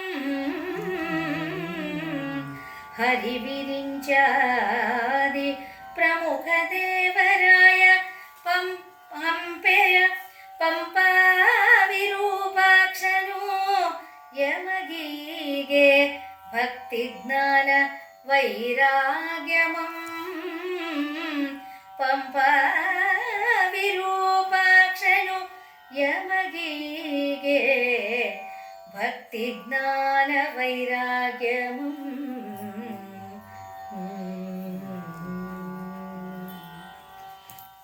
ಇದರಲ್ಲಿ ಈ ಪದ್ಯದಲ್ಲಿ, 6ನೇ ಪದ್ಯದಲ್ಲಿ ರಾಘವಾಂಕ ಜ್ಞಾನ ಭಕ್ತಿ ವೈರಾಗ್ಯ ತುಂಬಿಕೊಡು ನನಗೆ, ಏಕೆಂದ್ರೆ ನಾ ಬರಿತಾ ಇರೋದು ಲೌಕಿಕ ಕಾವ್ಯವಲ್ಲ, ನಿನ್ನದನ್ನ ಬರಿತಾ ಇದ್ದೀನಿ ಸ್ವಾಮಿ. ಉಮಾವರ, ನೀನು ಉಮೆಗೆ ವರನಾದವನು, ಚಂದ್ರಧರನಾದವನು, ಅಭಯ ಕೊಡುವವನು, ಉಗ್ರವಾಗಿ ಮಾಯೆಯನ್ನ ನಿರಾಕರಿಸಿದವನು, ಭಕ್ತರ ಭಯವನ್ನ ಹಾರಿಸುವವನು, ಜಲ ವಾಯು ಅಗ್ನಿಯೇ ನೀನಾಗಿರುವವನು. ನಿನ್ನಿಂದ ಸುಡುವ ಶಕ್ತಿಯನ್ನ ಅಗ್ನಿ ತಗೊಳ್ಬೇಕು, ನಿನ್ನಿಂದ ಬಾಯಾರಿಕೆಯನ್ನ ಹಿಂಗಿಸುವ ಗುಣವನ್ನ ಗಂಗೆ ತಗೊಳ್ಬೇಕು, ವಾಯು ಉಸಿರಾಡಲು ಅನುಕೂಲವಾದಂಥ ಪ್ರಾಣವಾಯುವಿನಿಂದ ನಿನ್ನಿಂದ ಪಡೆಯಬೇಕು. ಇಂಥ ಉತ್ತಮ ವೇಷವನ್ನ ಹಾಕ್ಕೊಂಡಿದೀಯಾ ಸ್ವಾಮಿ, ನೀನು ಅನಘನಾಗಿದೆಯಾ, ಪಾಪನಾಶನಾಗಿದೆಯಾ, ತಿಮಿರಪುರುಷ, ಅಂಧಕಾರಕ್ಕೆ ಸೂರ್ಯನೋಪಾದಿಯಲ್ಲ ಇದೆಯಾ, ವಿಗತ ದೋಷರಹಿತನಾಗಿದೆಯಾ ಸ್ವಾಮಿ, ಅಖಿಳ ಲೋಕ ಬ್ರಹ್ಮಾಂಡಗಳನ್ನ ಆಳ್ತಾ ಇದೆಯಾ. ಸ್ವಾಯತ, ನಿನ್ನದೇ ಅದೆಲ್ಲ. ಆ ನತವಜ್ರ ಪುಣ್ಯದಾಯಕಂ, ಯಾರು ನಿನ್ನ ಮುಂದೆ ತಲೆಬಾಗುತ್ತಾರೋ ಅವರಕ್ಕೆ ನೀನೇ ಪುಣ್ಯರೂಪಿ, ಪುಣ್ಯವಾಗಿ ಅವರಿಗೆ ಪುಣ್ಯವನ್ನ ಪ್ರದಾನ ಮಾಡುವವನು. ಹರಿಹರ ಬ್ರಹ್ಮಾದಿಗಳಿಂದ ಪ್ರಮುಖ ದೇವರೆಲ್ಲರೂ ನಿನಗೆ ನಮನ ಮಾಡ್ತಾರೆ. ಪಂಪಾ ವಿರೂಪಾಕ್ಷ, ನನಗೀಗ ಅಗತ್ಯವಾದಂಥ ದೈವ ಕೃತಿಯನ್ನ ರಚಿಸಲು ಬೇಕಾದಂಥ ಭಕ್ತಿಯನ್ನ, ಜ್ಞಾನವನ್ನ, ವೈರಾಗ್ಯವನ್ನು ಕೊಡು, ನನಗೆ ಯಾವ ಅಹಂಕಾರವೂ ಪ್ರಾಪ್ತವಾಗದಿರಲಿ ಎಂದು ವಿನಯವಾಗಿ ಬೇಡುತ್ತಿದ್ದಾರೆ ರಾಘವಾಂಕರು. ಶ್ರೀ ವಿರೂಪಾಕ್ಷನುಲು ನಿತ್ಯನು ಅಭಿನವ ಮಹಾದೇವಂ ಜಿತೇಂದ್ರಿಯಂ ನಿಷ್ಕಾಮಿ ದೇಹ ಗುಣವ ಆವರಿಸದ ಅದುಳ ನಿರ್ಲೇಪನು ಆರೂಢ ಲೌಕಿಕವ ಅಂಟದ ಅಪ್ರತಿಮನು ಭೂವಂದಿತಂ ನಿತ್ಯ ತೃಪ್ತಂ ಸಮಸ್ತಮುಖ ಜೀವಾನುಕಂಪಿಯಂದೆನಿಸಿ ರಾಜಿಪ ಸುಕೃತ ಭಾವಿ ಹಂಪೆಯ ಶಂಕರ ಪ್ರಭು ಮದೀಯ ಮತಿಗೀಗೆ ಪ್ರಸನ್ನತೆಯನು.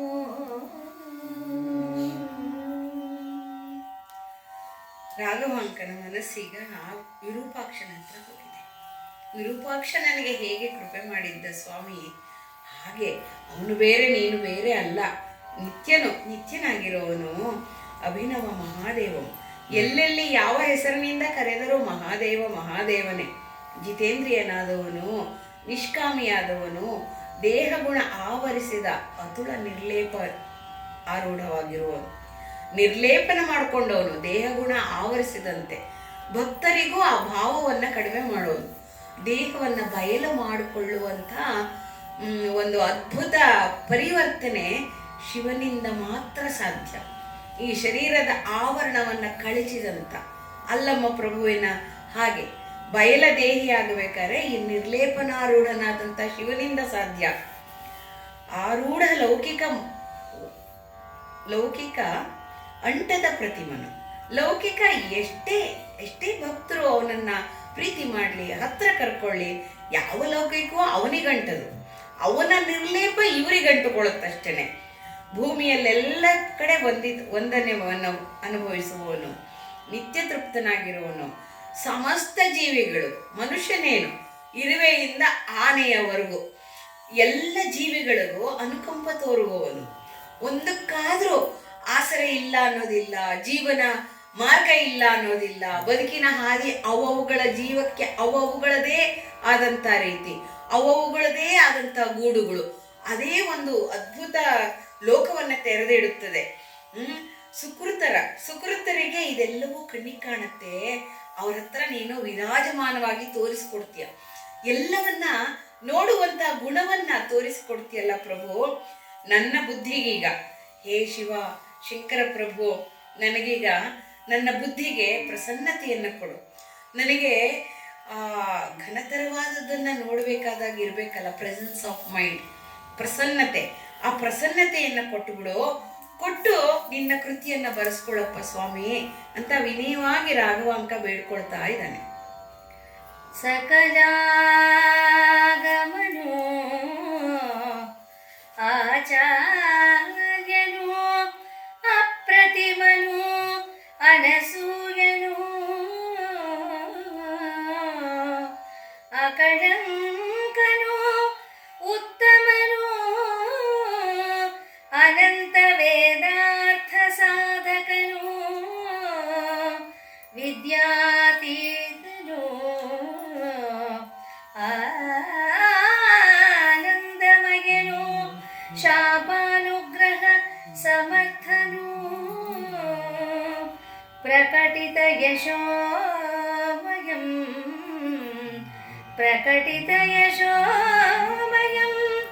ಗುಪ್ತಲಿಂಗ ಪ್ರೇಮಿ ಸುಕವಿಹಂಪೆಯ ಮಾದಿರಾಜ ಸುಜ್ಞಾನ ದೀಪಿಕೆ ಕವಿವ ಪ್ರಕಟಿತ ಯಶೋಮಯಂ ಗುಪ್ತಲಿಂಗ ಪ್ರೇಮಿ ಸುಕವಿ ಹಂಪೆಯ ಮಾದಿರಾಜ ಸುಜ್ಞಾನ ದೀಪಿಕೆ ಕವಿವ ಮಾಯಾತಮಂಧವ ಅಳಿಪಂತೆ ಎನ್ನ ಹೃದಯದೊಳು ಬೆಳಗುಗೆ. ವಿದ್ಯಾಗುರುಗಳನ್ನ ನೆನೆದುಕೊಳ್ತಾ ಇದ್ದಾರೆ ರಾಘವಾಂಕರು. ಸಕಲ ಆಗಮನದ ಆಚಾರ್ಯನಾಗಿರುವವರು, ಅಪ್ರತಿಮರಾಗಿರುವವರು, ಅವರ ವಿದ್ವತ್ತಿಗೆ ಎಣೆ ಇಲ್ಲದ್ದು ಅನಸೂಯರು. ಇದು ಬಹಳ ಮುಖ್ಯವಾದ್ದು. ಮತ್ಸರವಿಲ್ಲದ ಗುರು, ಅಕಳಂಕರು, ಕಳಂಕವೇ ಇಲ್ಲ, ಉತ್ತಮರು, ಅನಂತ ವೇದಾರ್ಥಗಳನ್ನ ಸಾಧಿಸಿದವರು, ವಿದ್ಯಾತೀತಾನಂದಮಯನು. ವಿದ್ಯೆಗಿನ್ನ ಕಲಿಸುವುದರಲ್ಲಿ ಆನಂದಮಯರಿಗೆ ವಿದ್ಯಾತೀತರು ಅಂತ ಕರೀತಾರೆ. ಅಂದ್ರೆ ವಿದ್ಯೆಯನ್ನ ದಾಟಿ ನನ್ನಲ್ಲಿರುವ ವಿದ್ಯೆಯನ್ನ ಬೇರೆಯವರಿಗೆ ಕೊಡಬೇಕು ಅನ್ನೋಕ್ಕೆ ಒಂದು ಆನಂದ ಪಡೋರು. ಆನಂದ ಪಡುವಂತ ಟೀಚರ್ಸ್ ಇರ್ತಾರಲ್ಲ, ಅವರಿಗೆ ಚೆನ್ನಾಗಿ ಪಾಠ ಒಪ್ಪಿಸ್ಬಿಟ್ರೆ ತುಂಬಾ ಖುಷಿ ಆಗತ್ತಲ್ಲ, ಅದೇ ಅವ್ರಿಗೆ ವಿದ್ಯಾತೀತಾನಂದಮಯರು ಅಂತ ಕರೀತಾರೆ. ಶಾಪಾನುಗ್ರಹ ಸಮರ್ಥನು, ಪೂರ್ವಾರ್ಜಿತ ಶಾಪದಿಂದ ವಿದ್ಯೆ ಬುದ್ಧಿ ಬರದೇ ಇರೋರ್ಗೆ ಅದನ್ನ ನಿವಾರಿಸಿ ವಿದ್ಯೆಯನ್ನ ಕಲಿಸುವ ಸಾಮರ್ಥ್ಯ ಇರುವವ ಗುರು. ಪ್ರಕಟಿತ ಯಶೋಮಯಂ, ಶಿಷ್ಯರಲ್ಲಿರುವಂತ ಯಶಸ್ಸನ್ನ ಪ್ರಕಟ ಮಾಡುವಂತ ಗುಣ ಇರುತ್ತೆ. ನಿನ್ಗೆ ಚಿತ್ರಕಲೆ ತುಂಬಾ ಚೆನ್ನಾಗಿದೆಯಲ್ಲೋ ಅದನ್ನ ಮಾಡು, ಇಲ್ಲ ನೀನು ನಾಟಕ ಮಾಡ್ತೀಯಾ ಅದನ್ನ ಮಾಡು. ಇದು ಪ್ರಕಟಿತ ಯಶೋಮಯಂ. ಆಯಾ ಜೀವದಲ್ಲಿರುವಂಥ ಟ್ಯಾಲೆಂಟ್, ಪ್ರತಿಭೆಯನ್ನ ಹೊರತೆಗೆಯುವಂಥ ಗುರು. ಗುಪ್ತಲಿಂಗ ಪ್ರೇಮಿ ಅಂದ್ರೆ ಭಗವಂತನನ್ನ ಒಳ ಹೊರಗೂ ಆರಾಧಿಸುವವರು. ಹೊರಗಿನ ಪೂಜೆ ಒಂದು ಕಡೆ ಆದರೆ ಒಳಗಿನ ಪೂಜೆ ಇನ್ನೊಂದು ಕಡೆ. ಅದಕ್ಕೆ ಗುಪ್ತಲಿಂಗ ಪ್ರೇಮಿ ಅಂತ ಕರೀತಾರೆ. ಸುಕವಿಯಾದಂಥ ಹಂಪೆಯ ಮಾದಿರಾಜ, ನಾನು ಯಾರಲ್ಲಿ ವಿದ್ಯಾರ್ಜನೆ ಮಾಡಿದನೋ ಆ ಸುಜ್ಞಾನ ದೀಪಿಕೆ, ಸುಜ್ಞಾನದ ದೀಪವದ್ದಾಗಿರುವವನು ನನಗೆ ಕವಿಯುವಂಥ ಮಾಯೆಯ ಅಂಧಕಾರವನ್ನ ಅಳಿಸುವ ಹಾಗೆ ನನ್ನ ಹೃದಯದಲ್ಲಿ ಅವರ ಅನುಗ್ರಹ ಬೆಳಗಲಿ. ಅವರ ಅನುಗ್ರಹ, ಅವರ ಪ್ರೀತಿ ನನ್ನ ಹೃದಯದನ್ನ ಬೆಳಗಿ ಈ ಕಾವ್ಯವನ್ನ ನಿರ್ದೇಶನ ಮಾಡಲಿ ಎನ್ನುವ ಸದಾಶಯವನ್ನ ರಾಘವಾಂಕರು ವ್ಯಕ್ತಪಡಿಸುತ್ತಾರೆ. ಭವಿ ಭಕ್ತರೆಂದಿಲ್ಲ, ಭವಿ ಭಕ್ತರು ಎಂದಿಲ್ಲ, ಕೈಯಾನದುದು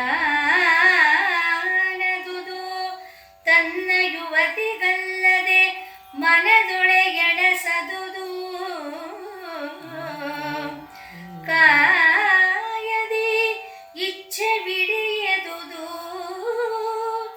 ಅನ್ಯ ನಿಂದೆಯನು ಆಡದಿಹುದು, ಪರದೈವವಂ ಬಗೆಯದಿಹುದು,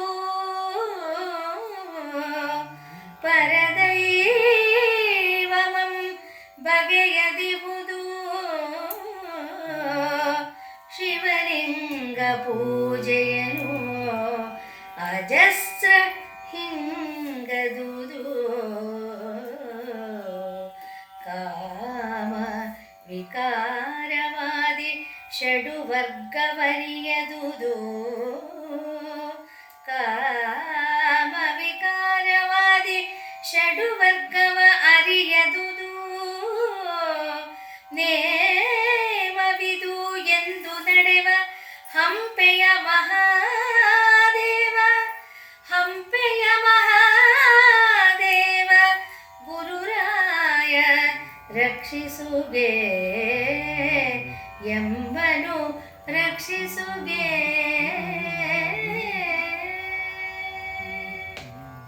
ವಿದ್ಯಾಗುರುಗಳನ್ನ ಹೇಗೆ ನೆನ್ಕೊಳ್ಬೇಕು, ಆರಾಧಿಸ್ಬೇಕು ಅನ್ನೋದನ್ನ ಈ ಕಾಲಕ್ಕೆ ಕಲಿಸಿಕೊಡುವಂತಹ ಈ ಪದ್ಯ. ನನ್ನ ಗುರು ಹೇಗಿದ್ದಾನೆ ಗೊತ್ತಾ? ಭವಿ ಭಕ್ತರೆಂಬುದಿಲ್ಲ. ಯಾರು ವಿದ್ಯೆ ಕಲಿಯಕ್ಕೆ ಬಂದ್ರು ಅವರಿಗೆ ಹೇಳಿಕೊಡುವಂಥವನು. ಕೈ ಆನದು, ಯಾರ ಮುಂದೆಲ್ಲೂ ಕೈ ಚಾಚಲ್ಲ. ನೀನ್ ಇದು ಕೊಟ್ರೆ ನಾನು ವಿದ್ಯೆ ಹೇಳ್ಕೊಡ್ತೀನಿ, ನೀನ್ ಇಷ್ಟು ಫೀಸ್ ಕೊಡು, ಇದೆಲ್ಲ ಇಲ್ಲ ಅವ್ರ ಹತ್ರ. ತನ್ನ ವಸ್ತುವಲ್ಲದ ಪರ ವಸ್ತುವನ್ನ ಮುಟ್ಟದು, ಮನದಲ್ಲೂ ಯೋಚಿಸಲ್ಲ ಮುಟ್ಟಬೇಕು ಅಂತ. ಇನ್ನು ಯುವತಿಯರನ್ನ ಅಂದ್ರೆ ತನ್ನ ಹೆಂಡತಿಯ ಅಲ್ಲದೆ ಬೇರೆಯವರ ಬಗ್ಗೆ ಯಾವ ಮೂಲೆಯಲ್ಲೂ ಇಚ್ಛೆ ಪಡೆದವನು, ಬಯಸದವನು, ದೈಹಿಕ ಇಚ್ಛೆಗೆ ಒಳಗಾಗದೇ ಇರುವಂತಹ ಗುರು ನನ್ನ ಗುರು. ಪರರನ್ನು ನಿಂದಿಸುವನಲ್ಲ, ಯಾರನ್ನು ನಿಂದಿಸುವನಲ್ಲ, ಪರದೇವಗಳನ್ನ ತ್ರಿಕರಣದಲ್ಲೂ ಆಲೋಚಿಸಿದವನು. ಅಂದ್ರೆ ಶಿವಧ್ಯಾನದಲ್ಲಿ ನಿಷ್ಠನಾಗಿರುವವನು.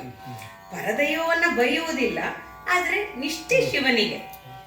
ಸದಾಕಾಲ ಶಿವಪೂಜೆಯನ್ನು ಮಾಡಿದರು. ಅಜಸ್ರಂ ಅಂದ್ರೆ ಅನವರತ, ಉಸಿರುಸಿರಲ್ಲಿ ಶಿವಪೂಜೆಯನ್ನು ಮಾಡಿದರೂ ಉತ್ಸಾಹವೇ ಬತ್ತುವುದಿಲ್ಲ.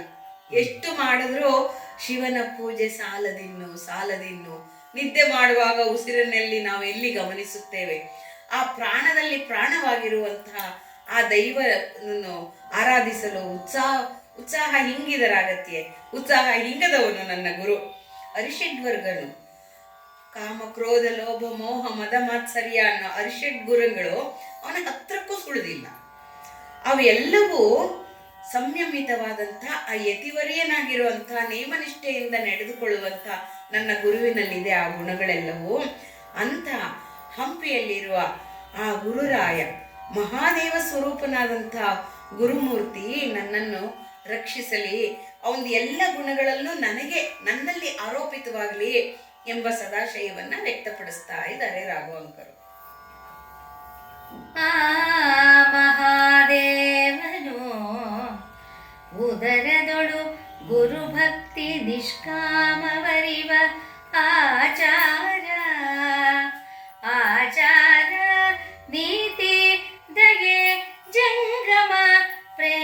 ಶಮೆ ದಮೆ ಶಾಂತಿ ದಾಂತಿ ಚಾತುರ್ಯ ಸತ್ಯ ಉದಾರ್ಯವು ಏಕನಿಷ್ಠೆ ಏಕನಿಷ್ಠೆ ಸಾಮರ್ಥ್ಯವೆಲ್ಲ ಕಲಾ ಪ್ರೌಢಿ ಸದ್ಗುಣ ಸ್ತೋಮವೆಲ್ಲಂ ಕೂಡಿ ರೂಪಾದುದು ಎನಿಸುವ ಮಹಾಮಹಿಮ ಹಂಪೆಯ ಹರೀಶ್ವರನ ಮೂರ್ತಿ ನೆಲೆಸಿರ್ಕೆ ಎನ್ನ ಚಿತ್ತದೊಳಗೆ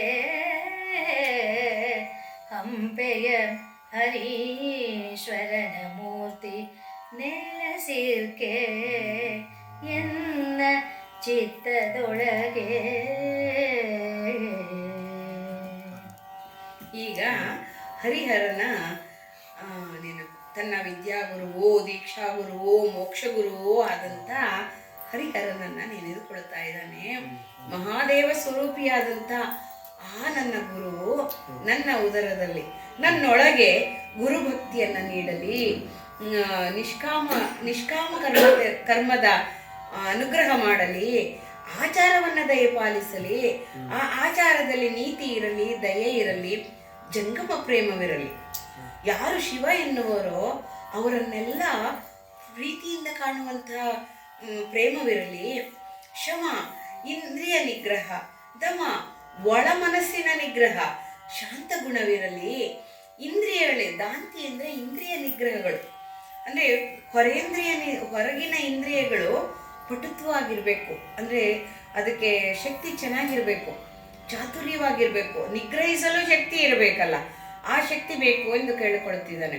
ಸತ್ಯವಿರಬೇಕು, ಉದಾರತೆ ನನ್ನಲ್ಲಿ ತುಂಬಿರಬೇಕು, ಏಕನಿಷ್ಠೆಯಾಗಿ ಶಿವನನ್ನೇ ನಾನು ನಿಷ್ಠಾವಂತನಾಗಿ ಪೂಜಿಸಬೇಕು. ಮತ್ತು ಕಲಾ ಪ್ರೌಢಿಮೆಯ ಸಾಮರ್ಥ್ಯ, ಗುರುವಿನಲ್ಲಿರುವ ಕಲಾ ಪ್ರೌಢಿಮೆಯ ಸಾಮರ್ಥ್ಯವೆಲ್ಲ ನನ್ನಲ್ಲಿ ಬರಲಿ, ನನ್ನಲ್ಲಿ ಅನುಗ್ರಹಿಸಲಿ. ಆ ಹರಿಹರೇಶ್ವರನಾಗಿರುವಂಥ ನನ್ನ ಗುರುಮೂರ್ತಿ ನನ್ನ ಚಿತ್ತದಲ್ಲಿ ನೆಲೆಸಿ ಅವನು ಮುನ್ನಡೆಸಲಿ ತೇರನ್ನ, ಈ ಕಾವ್ಯ ತೇರನ್ನ ಮುನ್ನಡೆಸಲಿ, ಕಾವ್ಯವು ರಥೋತ್ಸವವಾಗಲಿ ಎಂಬ ಅಪೇಕ್ಷೆಯನ್ನ ಕೇಳ್ಕೊಳ್ತಾ ಇದ್ದಾನೆ. ಮನವಚನ ಕಾಯದೊಳಗೆ ಮನವಚನ ಕಾಯದೊಳಗೆ ಒಮ್ಮೆಯೂ ಬಾಳಲೋಚನನಲ್ಲದೆ ಹೊಗಳದುದು ಭಟಯ್ಯನ ಮಯೂರನ ಕಾಳಿದಾಸನ ಹಲಾಯುಧನ ಕೇಶಿರಾಜನ ಮನುಹಣನ ಬಾಣನ ವಿನುತ ಭೋಜನ ಭಲ್ಲಟನ ಭಾರವಿಯ ಪದವ ನೆನೆದು ಬಲಗೊಂಡು ತೊಡಗಿದೆನು. ವಿನುತ ಭೋಜನ ಬಲ್ಲಟನ ಭಾರವಿಯ ಪದವ ನೆನೆದು ಬಲಗೊಂಡು ತೊಡಗಿದೆನು. ಈ ಮಹಾಕೃತಿಯನು ಎನಗೆ ನೆರವಕ್ಕೆ ನಡೆಸುಗೆ ರಸಂ ಕೊಡುಗೆ ತಿದ್ದುಗೆ ಸುನಿರ್ವಿಘ್ನದಿಂದ.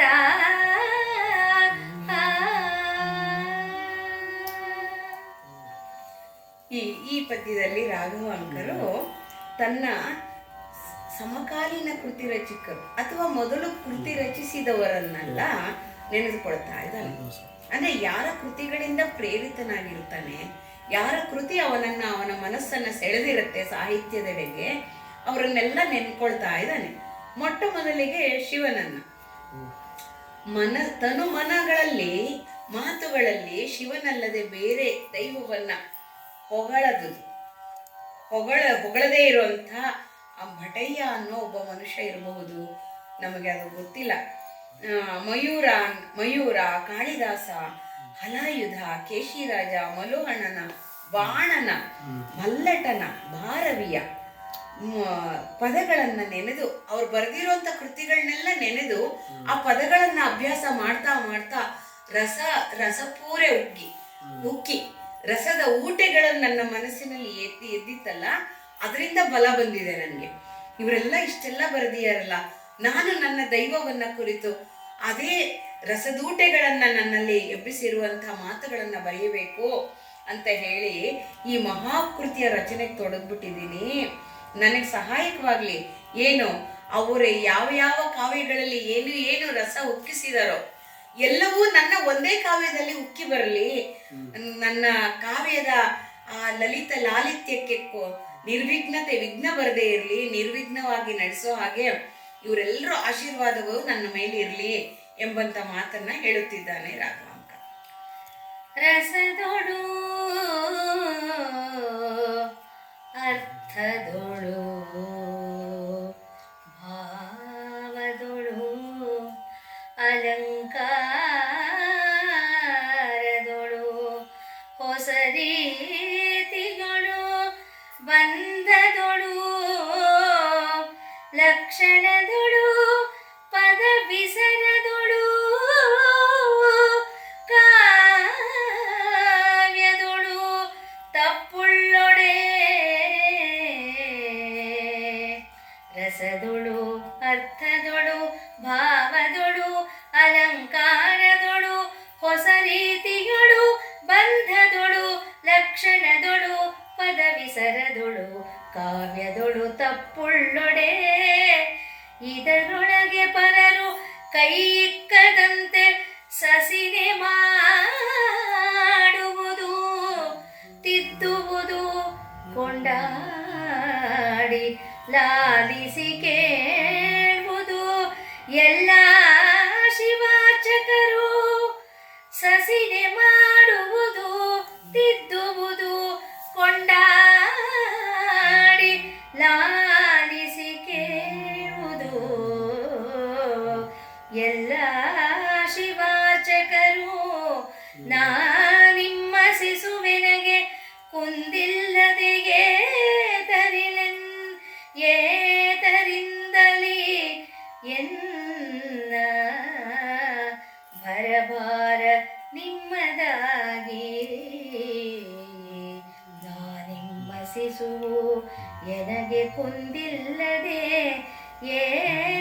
ಏತರಿಂದೆನಲು ಎನ್ನ ಭರಭಾರ ನಿಮ್ಮದಾಗಿ.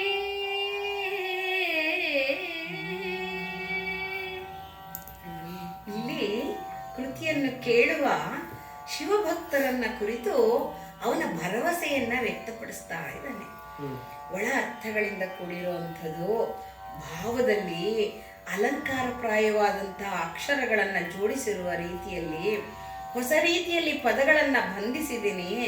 ಆ ಲಕ್ಷಣದಲ್ಲಿ ಪದ ಬಳಕೆಯಲ್ಲಿ ಏನಾದರೂ ತಪ್ಪಿಲ್ಲ ಇದ್ದರೆ ಪರರು ಬೇರೆ ಯಾರೋ ಬಂದು ಪರೀಕ್ಷೆ ಮಾಡೋದು ತಿದ್ದೋದು ಅದೆಲ್ಲ ಬೇಡ. ನೀವೇ ಶಿವಭಕ್ತರೇ ನನ್ನನ್ನ ಲಾಲಿಸಿ ಕೇಳಿ ಕೊಂಡಾಡಿ ನಾನು ಅವರ ಮಗುವಾದ್ದರಿಂದ ಕುಂದಿಲ್ಲದಂತೆ ಅದನ್ನ ತಿದ್ದುವಂತೆ ಮಾಡಿ. ಪ್ರೀತಿಯಾಗಿರೋರು ಹೇಳಿದ್ರೆ ಬೇಸರ ಆಗಲ್ಲ, ಮಗು ಅಂದ್ರೆ ಬೇಸರ ಆಗಲ್ಲ. ಏನ್ ಹೀಗ್ ಬರ್ದಿದ್ಯಾ ಅಂತ ಯಾರು ಫ್ರೆಂಡ್ಸ್ ಹೇಳಿದ್ರೆ ಬೇಜಾರಾಗತ್ತಲ್ಲ, ಅದನ್ನ ಹೇಳ್ಕೊತಾ ಇದ್ದಾರೆ. ನನ್ನವರು ಅನ್ಸ್ಕೊಂಡವ್ರು ತಿದ್ದಿದ್ರೆ ಬೇಸರ ಆಗಲ್ಲ. ನೀವೇ ತಿದ್ದು ಬಿಡಿ, ಬೇರೆಯವ್ರು ಯಾರ್ಯಾರೋ ತಿದ್ದ ಬದಲು ಈ ಪದ ಸರಿ ಇಲ್ಲ, ಇದು ಸರಿ ಇಲ್ಲ, ಇಲ್ಲಿ ಬದಲಾಯಿಸು, ಇದನ್ನೆಲ್ಲ ನೀವು ತಿದ್ದಬಹುದು. ಆ ಗುರುತರವಾದ ಭಾರವನ್ನ, ಭರಭಾರ ಅಂದ್ರೆ ತುಂಬಾ ಭಾರ ಅದು. ಯಾಕೆಂದ್ರೆ ಪ್ರತಿಯೊಂದು ಪದವನ್ನ ಕಿವಿಗೊಟ್ಟು ಆಲಿಸಬೇಕಾಗತ್ತೆ ಕೇಳೋರು. ಪ್ರತಿಯೊಂದರ ಅರ್ಥವನ್ನು ಮನನ ಮಾಡಿಕೊಂಡು ತಿದ್ದುವ ಅಂತ ಕೆಲಸ ಮಾಡ್ಬೇಕಾಗತ್ತೆ.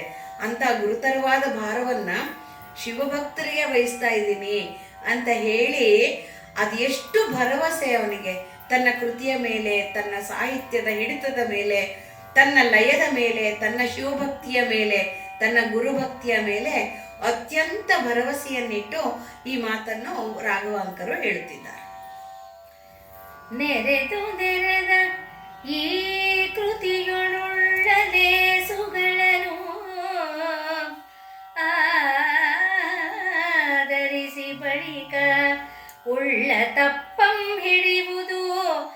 ಎಂಬ ನಿಷ್ಠುರ ದುರ್ಜನರ್ಗೆ ವಂದಿಸುವೆನು.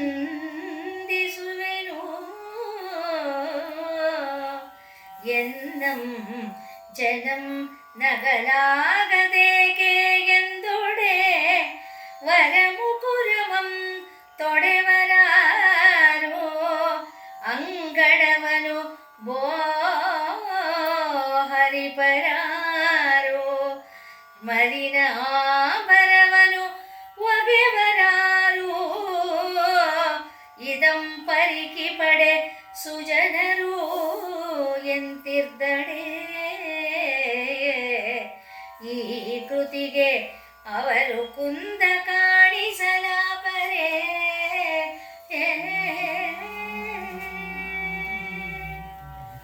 ದುರ್ಜನರ ಬಗ್ಗೆ ಒಂದು ರೀತಿಯ ಹೇವರಿಕೆ ಕಾಣುತ್ತೆ ಈ ಪದ್ಯದಲ್ಲಿ. ಈ ನನ್ನ ಈ ಕೃತಿ ಇದೆಯಲ್ಲ, ಇದರಲ್ಲಿ ಒಳ್ಳೆಯದನ್ನ ಆಧರಿಸ್ಬಿಟ್ಟು ನಂತರ ತಪ್ಪು ಹುಡುಕ್ತಾರಲ್ಲ ಅಂಥವ್ರು ನಿಷ್ಠುರರಾದರೂ ದುರ್ಜನರಾದರೂ ಹೊಂದಿಸ್ಬಿಡ್ತೀನಿ ನಾನು.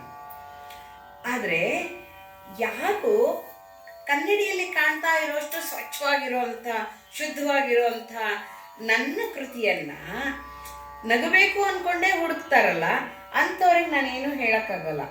ಯಾರು ಅಂಗಣವನ್ನೆಲ್ಲ ಸಾರಿಸಾದ್ಮೇಲೆ ಮತ್ತೆ ಗುಡಿಸೋರು, ಮತ್ತೆ ಸಾರಿಸಿರೋದು ಕಣ್ಣಿಗೆ ಕಾಣದೇ ಇರೋರನ್ನ ಹೇಗೆ ಕಣ್ಣಿಗೆ ಕಾಣಿಸೋದು?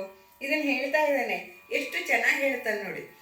ತೊಳೆದಿಟ್ಟ ಪಾತ್ರೆ ಮತ್ತೆ ತೊಳೆದಿಟ್ಕೊಳ್ಳೋರು ಯಾರು? ಪಾತ್ರೆ ತೊಳೆದಿರೋದು ಗೊತ್ತಾಗಲ್ವಾ ಅನ್ನೋ ಥರ. ಅಂದರೆ ಇಷ್ಟು ಚೆನ್ನಾಗಿರೋ ಕೃತಿಯನ್ನ ನಾನು ಇವ್ರಿಗೆಲ್ಲ ಕೊಟ್ಟು ಅವ್ರನ್ನ ಕೇಳಿಸಿ ಮತ್ತೆ ಮತ್ತೆ ತಿದ್ದಿ ಎಲ್ಲ ಮಾಡಿರೋದನ್ನ ಮತ್ತೆ ಮತ್ತೆ ಹೇಳಿದ್ರೆ ಮಲಿನಾಂಬರವನ್ನ ಇದು ಕೊಳೆ ಆಗಿದೆ ಅಂತ ಒಗೆದ ಬಟ್ಟೆನೇ ಒಗೆಯೋಂಥವ್ರವ್ರು. ಅಂಥವ್ರನ್ನ ನಾನು ಏನು ಮಾಡಲಿ? ಅವ್ರನ್ನ ಸುಜನರು ಅಂದ್ಲೋ ಕುಂದೆಣಿಸೋರು ಎಣಸೆ ಎಣಿಸ್ತಾರೆ, ಏನಾರು ಮಾಡ್ಕೊಳ್ಳಿ. ಪರೀಕ್ಷಿಸ್ಬಿಟ್ರೆ ಈ ಜನರು ಹೇಗಿದ್ರೇನೋ ಅನ್ನೋವಂಥವ್ರೆ. ಅವ್ರನ್ನೆಲ್ಲ ನಾನು ಕುಂದೆಣಿಸಲ್ಲ, ಏನಾರು ಮಾಡ್ಕೊಳ್ಳಿ ಅಂತ ಬಿಟ್ಟುಬಿಡ್ತೀನಿ. ಅಂದರೆ ಅಲಕ್ಷ್ಯ ಪ್ರವೃತ್ತಿಯನ್ನು ತೋರಿಸ್ತಾ ಇದ್ದಾನೆ ರಾಘವಾಂಕ. ಯಾಕೆಂದರೆ ಎಷ್ಟು ಮಾಡಿದ್ರು ದೇವರನ್ನ ಮೆಚ್ಚಿಸಬಹುದೇ ಹೊರತು ಜನರನ್ನ ಮೆಚ್ಚಿಸಕ್ಕಾಗಲ್ಲ ಅನ್ನೋ ಮಾತು, ಆ ಧ್ವನಿ ಇಲ್ಲಿ ಬರುತ್ತೆ. ಎಷ್ಟೇ ಮಾಡಿದ್ರು, ಎಷ್ಟೇ ಉತ್ತಮವಾಗಿದ್ರು ಒಪ್ಕೊಳ್ಳಾರ್ದವ್ರು ಇರ್ತಾರೆ. ಒಪ್ಕೊಳ್ಳದೆ ಇದ್ದವ್ರಿಗೆ ಅದೇ ನನ್ನ ಭಕ್ತಿ ಶ್ರೇಷ್ಠ ಅನ್ನೋರು ಇನ್ಯಾರ ಭಕ್ತಿಯನ್ನು ಒಪ್ಪಲಾರ್ದವ್ರು ಇರ್ತಾರೆ. ಇಂಥ ಜನರನ್ನೆಲ್ಲ ಗಮನ ಇಟ್ಕೊಂಡು ಈ ಮಾತನ್ನ ಹೇಳ್ತಾ ಇದ್ದಾರೆ ರಾಘವಾಂಕರು. ಇದು ಹಾಕ್ಲಾ ಹೇಳ್ಬೇಕಾ? ಇದು ಅಲ್ಲ ಸರ್, ಇದು ಮಂಗಳ ಪದ್ಯ ಹೇಳ್ಬೇಕಾ? ಹೇಳಿ. ಕರಚರಣ ಕೃತಂ ವಾ ಕಾಯಜಂ ಕರ್ಮಜಂ ವಾ ಶ್ರವಣ ನಯನಜಂ ವಾ ಮಾನಸಂ ವಾ ಪರಾಹಂ ವಿಹಿತಮವಿಹಿತಂ ವಾ ಸರ್ವಮೇತತ್ ಕ್ಷಮಸ್ವ ಶಿವ ಶಿವ ಕರುಣಾಬ್ಧೇ ಶ್ರೀ ಮಹಾದೇವ ಶಂಭೋ ಜಯ ಜಯ ಕರುಣಾಬ್ಧೇ ಶ್ರೀ ಮಹಾದೇವ ಶಂಭೋ ಶ್ರೀ ಮಹಾದೇವ